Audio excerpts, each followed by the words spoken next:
যেটি দেখছিলাম যে আমরা জেনে গেছি ইতোমধ্যে যে তারেক রহমান ফিরবেন 25শে ডিসেম্বর। কিন্তু পররাষ্ট্র উপদেষ্টার কাছ থেকে শুনলাম তিনি এখনো ট্রাভেল পাস নেন নাই আসলে। মানে টিকিট কাটা বা এই এই বিষয়গুলোর জন্য তো পাসপোর্ট নাম্বার বা কোনো একটা ডকুমেন্ট দরকার হয় ব্যাস পাটোয়ারি, মানে তার ফেরার ব্যাপারে কোনো অনিশ্চয়তা আর আছে কি? কারণ আরও তো অনেক ব্যাপার আছে। নিরাপত্তার যে এই বিষয়গুলো নিয়ে এতদিন কথা হচ্ছিল সেটি তো আরও বেশি বলে মনে হচ্ছে। এখন নাকি হিট লিস্ট চলছে, আরও নাকি আততায়ীরা ঢুকছে, অনেক ঘটনাই নাকি ঘটছে। নিরাপত্তার জায়গাও কি নিশ্চিত হলো?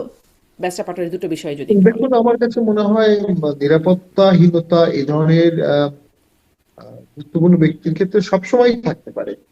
তবে উনি তো এখন এসএসএফ সিকিউরিটি যদি পান, তাহলে এটা একটা নিরাপত্তা বলয় তৈরি করবে। এসএসএফ তৈরি হওয়ার পরে এসএসএফ এর অধীনে আহ দায়িত্বপ্রাপ্ত থাকা অবস্থায় বাংলাদেশে কোনো প্রকার এই ধরনের ঘটনা ঘটেনি। এরশাদ স্যার এসএসএফ তৈরি করেছিলেন, এরপরে আর ঘটেনি। নাও, ট্রাভেল পাসের যে বিষয়টা, এটা আমার কাছে কিন্তু তিনি কি খুবই এসএসএফ রমণীয়। নিরাপত্তা পাবেন? এটা তো কোথাও শুনিনি, আমরা তিনি এটা পাবেন কি? শুনিনি, তার নিরাপত্তার জন্য চিন্তা করা হচ্ছে। আমি মনে করি তাকে এসএসএফ নিরাপত্তা দেওয়া উচিত, আচ্ছা, আপনি মনে যেহেতু করছেন, তীব্র হ্যাঁ। নিরাপত্তা ঝুঁকি ওনার মধ্যে আছে। আহ, কেন খালেদা জিয়াকে দিল এটা আমি বুঝলাম না। মানে খালেদা জিয়ার নিরাপত্তা ঝুঁকি কি আছে যদি উনি এবার কেয়ারে থাকেন?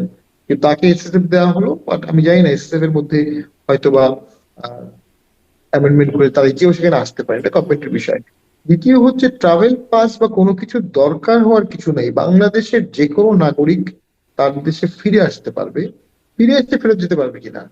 যেমন মিডল ইস্টে প্রচুর লোক ইলিগাল থাকে, আমাদের কাছে অ্যাডভাইস চায় যে আমি আর দেশে থাকবো না, দেশে ব্যাক করবো, আমি ইলিগাল। ঠিক আছে, তুমি জাস্ট এম্বাসিতে যাও। তখন এম্বাসি তাদেরকে একটা টিকিটের ব্যবস্থা করে দেয় তাদের টাকাতেই, এবং তারা ফেরত আসে। তো বাংলাদেশে ফেরত আসাটা কখনোই কোনো সমস্যা হওয়ার কথা না। তো সেটি ইস্যু না। ইস্যু হচ্ছে, আমি অনুভব করি তারেক জিয়া অত্যন্ত ভাগ্যবান। তিনি এমন একটি সময়ে এখন দেশে আসার সিদ্ধান্ত নিয়েছেন যখন বাংলাদেশে একটা হিউজ পলিটিক্যাল ভ্যাকুয়াম চলছে, হিউজ। দেশের যে পরিস্থিতি, নেক্সট ভোটে ক্ষমতায় গিয়ে কেউ এই সমস্যাগুলোর সমাধান করতে পারবে না, এবং হতাশাব্যঞ্জক একটি ভোটের হতাশাব্যঞ্জক সরকার, হতাশাব্যঞ্জক পারফরমেন্সই হবে। তারপরেও দেশ বাঁচাতে লিডার প্রয়োজন। এই চরম ক্রাইসিসে একদিকে আছে বর্তমান সরকার, যারা প্র্যাকটিক্যালি কোনো সমস্যার সমাধান করলো না, কোনো বড় সংস্কার করলো না, দেশের মানুষের জন্য সঠিক কাজ করলো না। আর একদিকে আছে আন্দোলনকারী, অতি উজ্জীবিত, অতি অতি অ্যান্টি ইন্ডিয়ান, অতি ইসলামিস্ট, এই সবগুলো বলায়, যারা একটা যুদ্ধ করাটাকে সমাধান ভাবছে, একটা যুদ্ধ লাগাটাকে সমাধান ভাবছে।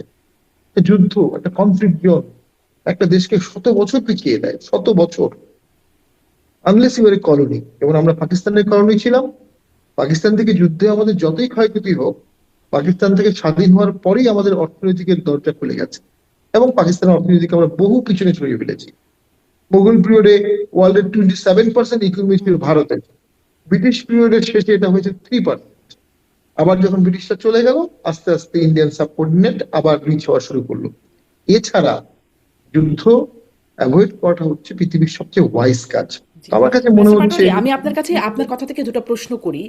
মূলত আগে তারেক রহমানের ফেরাটা নিয়ে একটু কথাটা শেষ করি, তারপর আপনার অনেকগুলো প্রসঙ্গ এনেছেন যে যুদ্ধ যুদ্ধ লাগার মতো একটা অবস্থা কি মানে তৈরি হচ্ছে কিনা আসলেই, মানে যে পরিস্থিতি কথোপকথন, রাষ্ট্রদূতদের ডাকা, ভিসা সেন্টার বন্ধ হওয়া, যে আলামতগুলো দেখা যাচ্ছে, এটা একটা প্রশ্ন। এবং দুই নম্বর প্রশ্ন হচ্ছে, আপনি বলছেন হতাশাব্যঞ্জক ভোটে হতাশাব্যঞ্জক সরকারের পারফরমেন্সও হতাশাব্যঞ্জক হবে, কেন আপনার তা মনে হচ্ছে? এই দুটো প্রশ্ন আমি রেখে গেলাম আপনার কাছে। আমি মোস্তফা ফিরোজ, আপনার কাছ থেকেও যে তারেক রহমান অবশেষে ফিরছেন 25শে ডিসেম্বর, তার যে অনিশ্চয়তা ছিল বা স্পর্শকাতর যে বিষয়গুলো ছিল বা তার নিয়ন্ত্রণটা যেই যাদের কাছে ছিল, সেগুলো থেকে কি এখন গ্রিন সিগন্যাল পাওয়া গেছে, এই জন্যই তিনি আসছেন?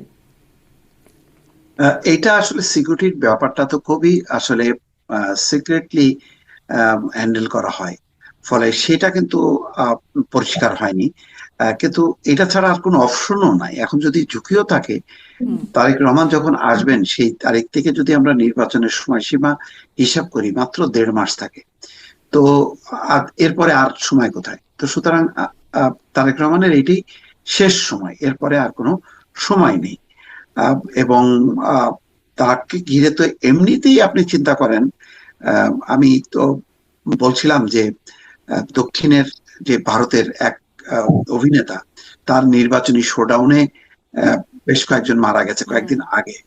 এখানেও এরকম একটা যদি নিরাপত্তা, শৃঙ্খলা এইগুলো যদি নিয়ন্ত্রণ করা না যায়, ফলে উৎসবটা হয়ে যাবে কিন্তু একটা শোকের একটা সভা হয়ে যাবে। তো সেইটা ব্যাপারে আমি জানি না বিএনপি কতখানি প্রস্তুতি, যদিও দেখছি যে আজকে প্রধান নিরাপত্তা উপদেষ্টা, তাদের নিরাপত্তা কর্মকর্তা নিয়োগ করা হয়েছে একজন ব্রিগেডিয়ার জেনারেলকে।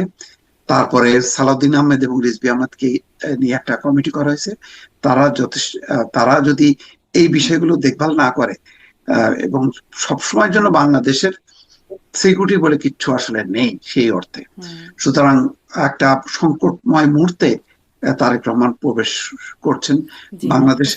আপনি তার নিরাপত্তা, জনাব তারেক রহমানের নিরাপত্তার কথা বলছেন। আমরা দেখছিলাম তারেক রহমান যখন কথা বলছেন খুবই মানে শুনতে খুবই যৌক্তিক শোনাচ্ছিল, যে যেন যে এই রুমে যারা আছেন তারা যেন কেউ এয়ারপোর্টে যাবেন না, তাকে এয়ারপোর্টে মানে তার যে মিনিংটা বোঝা যাচ্ছিল যে এয়ারপোর্টে অনেক ভিড় হবে, ফলে দেশের একটা দুর্নাম হবে, যার কারণে তিনি একদম খুব শক্ত করে বলেছেন যেন কেউ এই রুমের যারা অবস্থান করছেন মানে তারেক রহমানের সামনে তারা যেন কেউ এয়ারপোর্টে না যান। হ্যাঁ।